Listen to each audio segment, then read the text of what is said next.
When Jordi Gomez went over on the edge of the area, what were your first instincts? Foul. Of course, after he didn't give it, normally we would like either a foul or if not, it's a yellow card. But the referee, we can always say there was a slightly touch, it was enough for him to go down but not to be a foul. I don't understand that. Disappointed that the penalty doesn't follow a red card, which is a clear-cut goal-scoring opportunity, and there's not an argument about it. If it's a penalty or not, that could be where the debate is, but the law is very clear. I mean, Howard, he threw himself to catch it, and he didn't. He landed on top of the ball. Can you land on top of the ball and hold the ball under your body? I thought that was an indirect free kick. I figured if I went down, they'd think it was a handball, and then I trick him and get up and dribble out, so it happens sometimes. Would you be in favour for someone in the stand to assess those replays before they give them? No, because probably you would lose your job. You wouldn't be able to come and ask me, and we wouldn't talk for so long, so it's better that they don't put a television review on. I like this, and we're going to talk now with Roberto. We're going to have a drink and talk about the 3 incidents. And if not, we take that away from football, and I wouldn't like it. Well, they're the 3 incidents that we're going to look at here. And Gus Poyet kind of implied that he would have actually given red cards to 2 of his players during the course of that game. Let's start with Jordi Gomez first of all.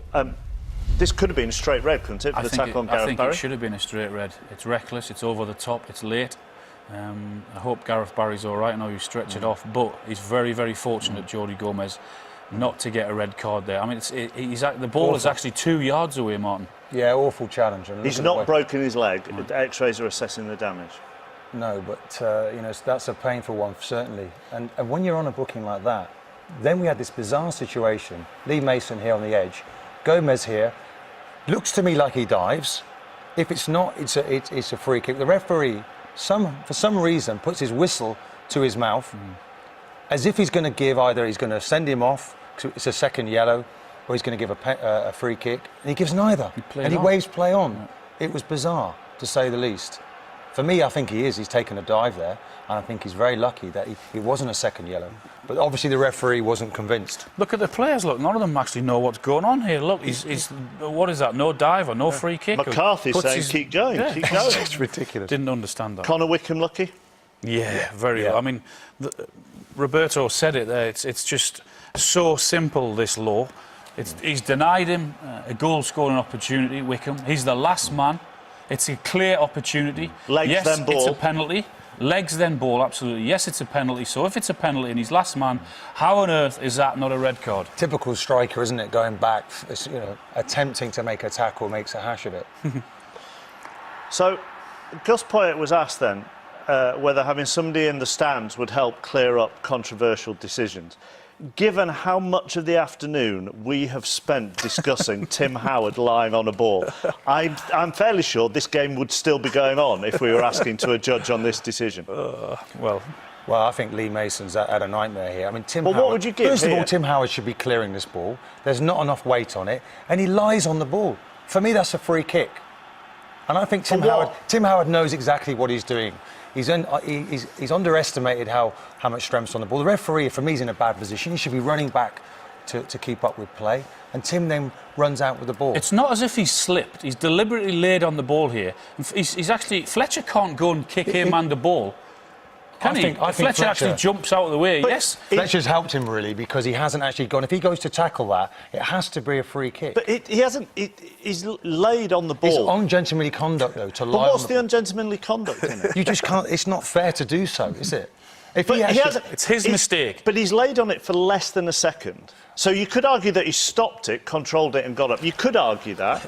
And at the same time, as Stephen Fletcher doesn't go for the ball, who is he obstructing? But he can't go for the ball because Tim Howard has actually laid on the ball. Whether he's laid on it for half a second, 3 seconds or whatever, he's laid on the ball. So Fletcher can't actually go and get the ball. He can't tackle him here, look. Is he stopping a goal-scoring opportunity here? Because he's straight through on goal. So if he was going to give a free kick there, he'd have had to send the player off. If Fletcher goes and kicks the ball there and takes the man, he'll give a free kick anyway. But if he goes to make an attempt to get the ball... Tim Howard knows that. But if he goes to make an attempt to get the ball and can't get it, then he's being obstructed, isn't he? But he doesn't even make an attempt. But then he'll go and kick him while he's on the floor, and he'll get a free kick given. But if he against doesn't him. lie on it, Fletcher would have got it, wouldn't he? It was his mistake anyway. He didn't think the ball never made it into the box, so it's his mistake. If we've spoken to the referees, we have gone over this with them again and again and again, and they've told us never have they seen something like this. Normally, if there is a melee and a player lies on the ball, and then there are others trying to get out. I think if I was lying on the ball there, I think Alan would have probably. Well, I would have had a kicked little me. free swipe, Well, Martin. but that's the point then, is it? Normally when a player lies on the ball, other players come in, have a swipe, try and get it, then it's either a drop ball or they give the indirect free kick. I think actually Lee Mason's so far away from the action there that he hasn't really seen what's happened. And too many referees almost switch off when it goes back to the keeper. And I think what they've got to do is continue to stay up with play, because these things are happening, and there's certainly grey areas. I think Lee Mason had a very bad day at the office. Yeah, but at the end of it all, we're still arguing about that. Still don't know who's right or wrong. Right, though, so do we can't blame Lee Mason then, can we? Well, we can for the other two. Oh yeah, all right, fair enough. Yeah. As I said at the start of that, it's a good job they weren't in the stand.